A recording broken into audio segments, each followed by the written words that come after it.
안녕하세요. 고혜질 빌딩의 이팀장 김지한입니다. 네, 저희가 오늘은요 네. 현장에 좀 찾아왔습니다. 네. 역삼동에 위치해 있는 곳인데요. 네. 원래 기존의 주택에서 완전히 근생으로 바뀌게 된 현장을 좀 소개해 드릴까 합니다. 일단 대표님, 저희가 오늘 만날 건물 어디에 있을까요? 네, 바로 뒤에 창호가 시원스럽게 연출된 현장입니다. 네. 일단은 건물 정보부터 한번 알아볼게요. 네, 대지 면적은 76.77평, 네. 건축 면적은 42.76평, 연면적은 316.5평, 네. 건폐율은 55.6%, 용적률은 233.13%예요. 네. 용적률이 33.13% 혜택을 본 상황입니다. 네. 네. 기존의 상태가 좀 어땠을까요? 도로 사선 제한을 유난히 많이 받았던 건물이에요.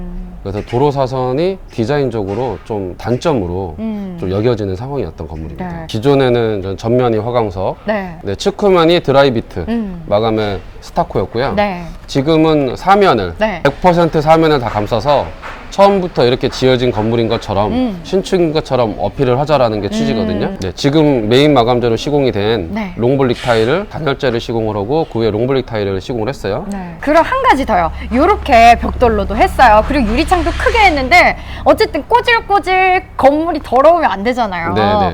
유지 관리 어떻게 깨끗하게 좀 할 수 있을까요? 주기적으로 3년이든 4년에 한 번이든 장비 불러서 외부 살수 세차 거는 거 어렵지 않거든요. 큰 비용 아니거든요. 네. 뭐 200만 원, 300만 원 들이면은 깨끗한 건물 상태를 꾸준히 유지할 수 있어요. 그래서 저는 이런 마감재가 저런 마감재가 좋다.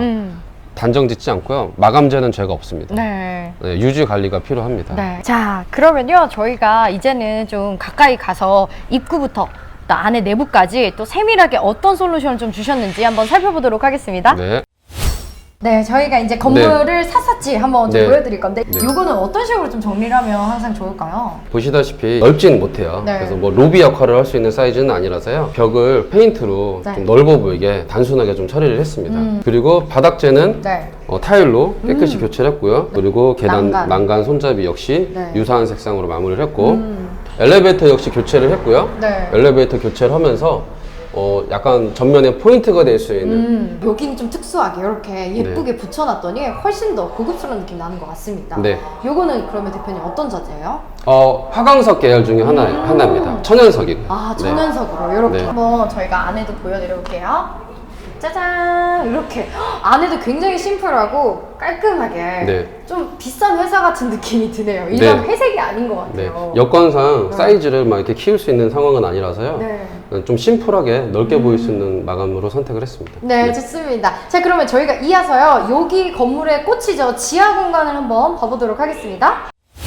저희가 이제 지하 공간 들어왔는데 무엇보다도 여러분 지하 공간이 굉장히 쾌적합니다. 맞습니다. 네, 이렇게 쾌적하게 만들 수 있는 이유가 뭘까요? 네, 보시면 지금 천정에 전열 교환기가 작동이 되고 있어요. 네. 슬림한 배관을 천장에 바짝 붙여서 최대한 붙인 겁니다.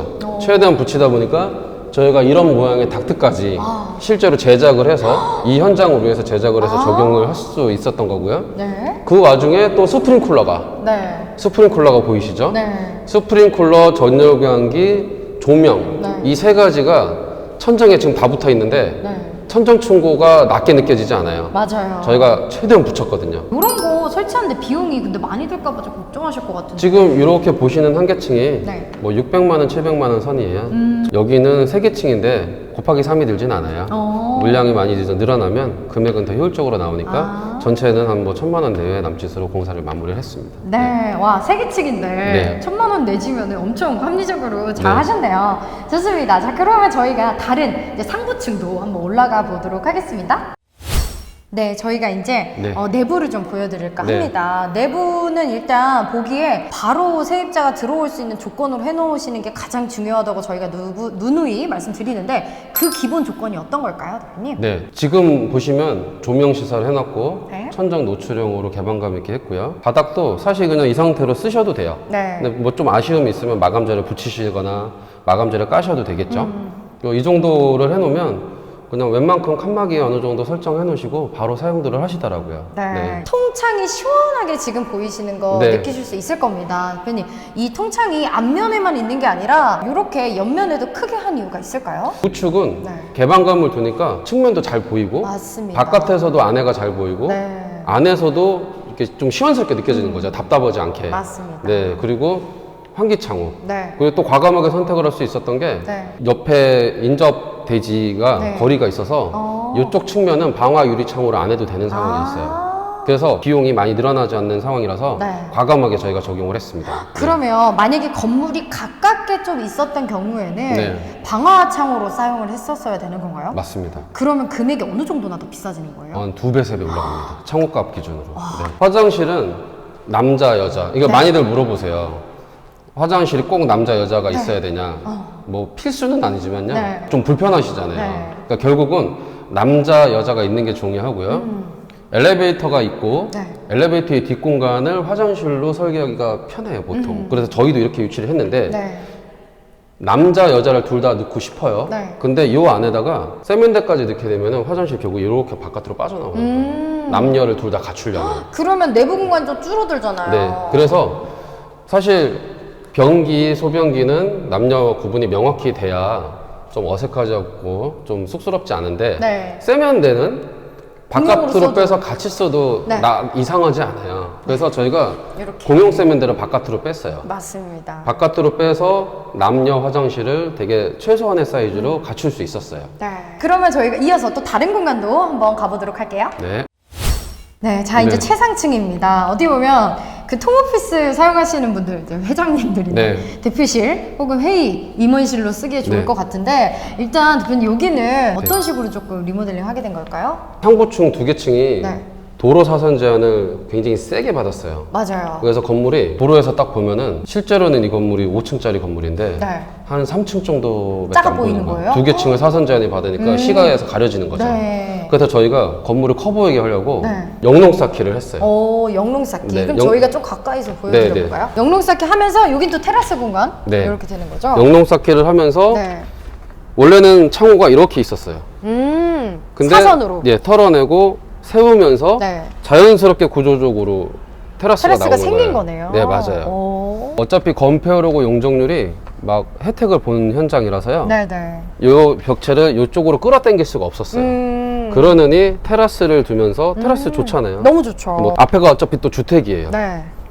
그러니까 시선 차단이 어느 정도 필요하잖아요. 맞습니다. 근데 이제 영농 쌓기를 보시면 바깥에서는 네. 빽빽하게 벽체가 올라서 있는 있는 것처럼. 것처럼 느껴지는데 네. 보세요. 지금 막상 안에서 보면은 전혀. 개방감이 있어요. 맞아요. 이게 이유가요. 안에서 올려다 보면 이 벽돌하고 벽돌이 볼륨감이 있으니까 사선으로 보면은요 이 구멍이 잘 안 보이는 거예요. 아. 바깥에서 5층 높이에서 정면으로 보면 조금 보일 수도 있지만 아래서 보면은 잘 안 보이는 거예요. 네. 그리고 이어서 옆에도 테라스가 좀 있거든요. 짜잔. 네. 요렇게. 여기는 영롱 쌓기를 하지 않고 그냥 여기 딱 네. 테라스 네. 라인만 맞춰서 되어 있네요. 네, 맞습니다. 네. 네. 요렇게 하면 또 어떤 이점이 이제 있을까요? 전면은 건물이 커 보이기 위해서 영농 쌓기를 한 거고요. 네. 측면은 굳이 필요 없었고 그냥 개방감을 더 갖춘 겁니다. 네, 그래서 이쪽에도 원래 저희가 테라스 할 때 밑에 네. 바닥에 안 깔기도 하잖아요. 네. 근데 여긴 또 예쁘게 이렇게 자갈같이 깔아놨어요. 네, 이거 콩자갈이라고 하는데요. 타일들 많이 보셨을 거예요. 좀 식상하니까 저희가 이번에는 디자인적으로 콩자갈이라는 마감재를 네. 좀 사용을 해봤습니다. 네, 좋습니다. 자, 이렇게 해서 저희가 쭉 한번 살펴봤는데요. 대표님, 이렇게 공사하는데 기간 얼마나 걸렸을까요? 총 4개월 걸렸습니다. 아, 네. 4개월. 4개월의 네. 공사 기간 동안에 철거, 네. 외장 마감 공사, 네. 구조 보강, 엘리베이터 교체, 네, 이 모든 것들 뭐 하나 건물 기존의 거가 남아나는 게 없었습니다. 네. 설계 인허가가 점점 좀 까다로워져요. 안전 문제, 뭐 구조적인 문제 때문에. 네. 그래서 절차적인 문제 때문에 길어지는 거라서 네. 어떻게 보면 조금 빨리 오셔야 돼요. 공사가 4개월, 5개월이니까 나는 이때 찾아가면 되겠지. 아니에요. 아니고? 설계 인허가가 생각보다 절차가 복잡해지고 있어서 네. 그거를 감안해서 조금 더 빨리 오셔야 돼요. 네. 그러면 대표님, 저의 목표가 네. 올겨울 12월이에요. 네. 그러면 몇 개월 전에는 찾아뵙는 게 가장 합리적이라고 생각하시나요? 12월에 완료를 해야 된다? 네. 그럼 지금 당장 오셔야 돼요. 지금 당장. 네. 신축은 지금 오셔도 못하고요. 어. 리모델링은 지금 당장 오셔야 올해 만으로 끝날 거 낫까요? 아, 그러면 설계 인허가부터 네. 공사 기간을 한 4에서 5개월 잡는다 하면 네. 몇 개월 정도 전에는 그러면 목표 기간보다 몇 개월 전에 오면 돼요? 6개월? 7, 8개월 전에는 오셔야 돼요. 오셔야 된다. 네. 공사 그래야 기간은 공사- 4개월이지만 맞습니다. 그 앞에 설계나 여러 가지 인허가적인 허가적인 절차. 부분이 오래 네. 걸리는 거네요. 심의, 네, 허가 네. 한 3, 4개월은 소요되고 있습니다. 그래서 혹시라도 내가 올해 안에 리모델링 끝내려고 혹시 계획하고 계셨던 분들 들으셨죠? 지금도 좀 늦었다고 하니까 빠르게 저희에게 연락 주시면 저희가 상담 일정 빠르게 잡아드리도록 하겠습니다. 누군가의 이야기일 수도 있고 이걸 보시는 분들의 이야기실 수도 있을 것 같아요. 네. 상담을 하다 보면 꽤 많이 이런 일들이 있다고 네. 합니다. 과연 어떤 이야기일지 궁금해지는데요. 일단 대표님 어떤 사례를 좀 가지고 오셨을까요? 최근 들어서 네. 상담에 많은 부분들이 차지하고 있는데요. 현장에 갔더니 네. 이미 공사를 손을 댄 흔적들이 있어요. 네. 그러니까 무슨 사연인지 알아보니까 신축인데 네. 공사를 하다가 중단이 됐어요. 아, 공사를 최소한의 공사비가 이제 계약이 돼 있고 네. 추가 공사비가 막 나오는 거예요. 그쵸. 10억 계약 금액인데 17억까지 줬고 공사는 중단이 됐어요. 아, 자, 더 달라고 하니 도저히 이거 납득이 안 가가지고 중단을 시키셨고 시공사가 빠져나가지 않으면 새로운 신규 업체가 붙을 수 없으니 빠져나가지 않고 버티는 거예요. 아, 그러면서 합의금, 네. 정산을 또 유료원적으로 또 끌고 가는 거예요. 아, 안 빠져나가면 은행 이자가 또 막 몇천만씩 그죠. 나가는 거예요. 그래서 이제 약자가 되셔가지고 울며 겨자 먹기로 또 추가분 주면서 정산을 보셔서 내보내고 자, 제가 이렇게 말씀드리는 건 두 가지예요. 그런 난해한 상황에서 뭐 제가 저는 해결을 해드릴 수 있다. 네. 근데 그런 난해한 상황으로 가지 않으셨으면 좋겠다. 1차적으로 네. 안 겪으시는 게 최고잖아요. 맞아요. 네. 이렇게 갑자기 공사가 중단된 이런 상황. 네네. 네. 최근에도 있었고 네, 이럴 때 어떤 식으로 좀 해결을 봐야 될까요? 그러면? 건물주는 할 일을 성실히 수행했는데 업체 측에 있다라고 하면은 쉽게 얘기해서 제가 대신 싸워드리는 거예요. 네, 빨리 파악해서 네. 대신 싸워드리고 네. 싸울 수 있는 무기 장치들을 좀 만들어 드리는 거예요. 아, 네. 근데 건물주들이 항상 끌려가시는 게 있어요. 이유가 뭐냐면 저 사람들이 나갈까봐. 갑자기 중단돼서 더 이상 안 될까? 손쓸 수 없을까? 손쓸 수 없을까봐. 근데 뒤에 마무리를 해줄 사람이 있다. 뒷배가 있다라고 생각하시면은 무기가 하나 더 갖춰지는 그쵸. 건데 너희 아니면 이럴 때는 또 정당하게 또 싸우실 수 있거든요. 네, 그래서 예를 들어서 이 뒷마무리를 해줄 수 있는 제가 업체를 연결을 해드리던 제가 직접 마무리를 해드리던 네. 이렇게 해서 좀 무기를 갖춰드리는 상태에서 이제 싸우실 수 있는 그런 네. 장치들을 제가 좀 고안을 해놨습니다. 네. 대표님 그래서 네. 이런 문제들을 일단은 사전에 방지를 해야 되는데 네, 네. 미리 사전에 방지할 수 있는 컨설팅이 뭐가 있을까요, 대표님? 일단 건축의 진행 과정은 되게 복잡해요. 네. 그리고 경우의 수도 많고 지자체마다 또 방식도 틀려요. 네. 그래서 이런 거를 처음부터 끝까지 그 리드를 해서 컨설팅 과정을 많이 해본 사람과 일을 하셔야 돼요. 그쵸. 안 그러면은 건물주가 각 분야별, 뭐 건축사님, 해체, 멸실, 착공, 업체 선정 네. 이런 과정을 하나하나 다 하시면 네. 놓치시는 부분이 굉장히 많이 나와요. 맞습니다. 그래서 이제 전체적인 컨설팅을 좀 받으시는 걸 추천해 드리는데 네. 수억 큰 원, 손해를. 네, 수천 네. 수억 원의 수익으로 돌아오실 거예요. 맞아요. 그리고 이제 날아가는 비용을 잡아주는 걸로 저는 이렇게 인지하시면 되고요. 1차적으로 좀 상담을 받아보셔서 이게 정말 합리적으로 공사가 진행 가능한 견적인지 네. 또 과정인지를 좀 꼼꼼하게 상담 받아보셨으면 좋겠고요. 뭔가 요구가 좀 불합리한데 찝찝할 때. 성금을 계약서에 맞춰서 줬는데 왜 자꾸 뭔가를 또 넣는 달라고? 거지? 뭔가가 조금 이상하다 싶을 때 연락을 주시면 네. 제가 이제는 좀 적극적으로 검토를 해드릴 수 있을 것 같아요. 네. 그리고 뭔가 빨리 보내주시면 네. 제가 빨리 검토해드려서 네. 어떤 진짜. 리스크들을 조금 이렇게 좀 마음 편하게 이 프로젝트가 완료될 수 있도록 제가 좀 도와드릴게요. 네, 맞습니다. 그럼 저희는요, 다음번에 더 좋은 현장에서 또 인사드리도록 하겠습니다. 안녕! 지금 좀